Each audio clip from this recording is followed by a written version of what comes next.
परमेश्वर के धन्य नाम की महिमा हो। प्रभात मनन के सत्र 2737 में आप सभी का बड़े प्रेम के साथ स्वागत करता हूँ। आइए आज के मनन के लिए हम पढ़ते हैं प्रकाशित वाक्य अध्याय 2 पद 10। जो दुख तुझको झेलने होंगे उनसे मत डर, क्योंकि देखो शैतान तुम में से कुछ को जेल खाने में डालने पर है, ताकि तुम परखे जाओ, और तुम्हें 10 दिन तक क्लेश उठाना होगा। प्राण देने तक विश्वासी रहा तो मैं तुझे जीवन का मुकुट दूंगा। मसीह विश्वासियों के जीवन में अपने विश्वास के कारण होने वाले क्लेशों के बारे में पढ़ी गई पद हमें एक अच्छी जानकारी देती है। प्रभु कलीसिया को ये अग्रिम जानकारी दे रहा है कि उनके ऊपर 10 दिनों का एक कठिन सताव आने वाला है, और स्मुरना के विश्वासियों में कई लोग कारागृह में भी बंद होने वाले हैं। यहाँ बताए गए 10 दिनों के क्लेशों के बारे में बाइबल पंडितों के बीच में अलग अलग मत है। कुछ बाइबल पंडितों के अनुसार यहाँ सूचित किए गए 10 दिन 10 साल को सूचित करते हैं, क्योंकि प्रकाशित वाक्य और दानियल आदि पुस्तकों में दिनों को सालों से तुलना करके समझाए हुए। निम्न मत के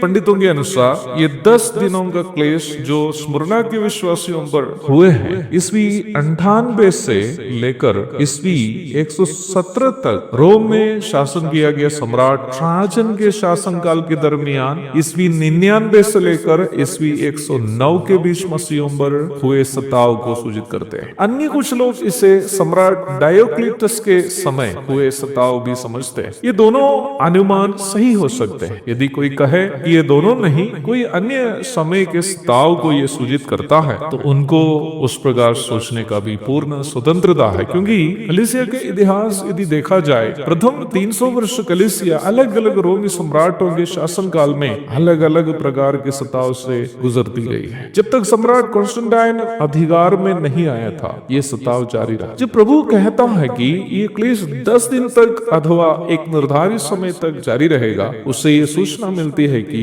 ये सताव का अवश्य अंत भी होगा। विश्वासियों पर मसीह विश्वास के कारण होने वाले सताव के बारे में अनिवार्य रूप में हम जानने की कुछ बातें इस पद में हम देखते हैं। पहली बात, प्रभु कलीसिया को यह स्पष्ट जानकारी देता है कि उन्हें दुख झेलने होंगे। मत्ती से लेकर प्रकाशित वाक्य तक लगभग सभी पुस्तक जो नया नियम में है, ये जानकारी मसीह विश्वासियों को देती है कि उन्हें अपना विश्वास के लिए दुख झेलने होंगे। यूहन्ना अध्याय 15 की 18 से 20, फिलिपी 1:29, पहला थिस्सलुनीकियों 3:3, दूसरा तीमुथियुस 3 की 12 आदि उनमें से कुछ पद है। दूसरी बात, जब प्रभु कहता है कि ये क्लेश शैतान के द्वारा विश्वासियों को परखने हेतु करता है, याकूब 1:12 को इसके साथ यदि हम जोड़कर पढ़ते हैं तो ये समझने में कठिनाई नहीं होगी कि ये हमारे लिए ये साबित करने का अवसर है कि हम प्रभु से वास्तव में प्रेम करते हैं। अर्थात परख इस बात की होगी कि हम वास्तव में प्रभु से प्रेम करते हैं या नहीं। अय्यूब के प्रथम 2 अध्याय से आप ये समझ पाएंगे कि शैतान अय्यूब की परख कैसे की। तीसरी बात, यदि हम विश्वास के लिए परखे जाते हैं तो उसके लिए हमें अवश्य प्रतिफल भी मिलेगा। प्रभु कहता है, प्राण देने तक विश्वासी रह तो मैं तुझे जीवन का मुकुट दूंगा। प्रभु का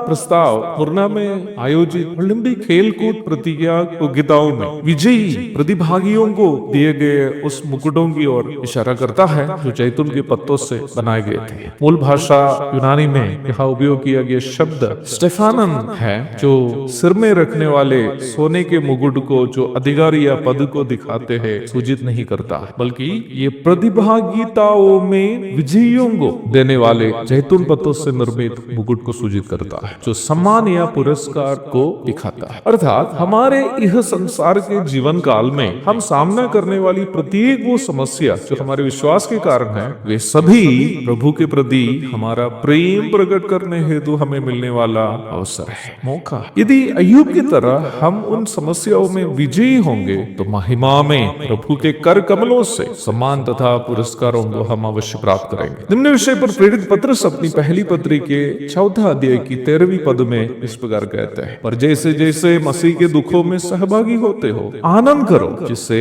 उसकी महिमा के प्रकट होते समय भी तुम आनंदित और मगन हो। एक और शुभ दिन की धन्य कामनाओं के साथ आज का मनन में समाप्त करता हूँ। प्रभु आप सबको आशीष दे, आमीन।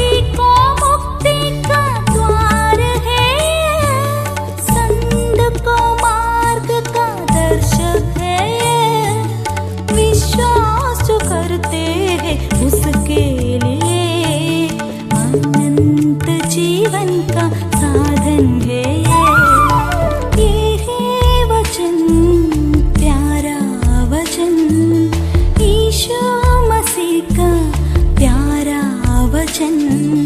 ये है वचन, प्यारा वचन, यीशु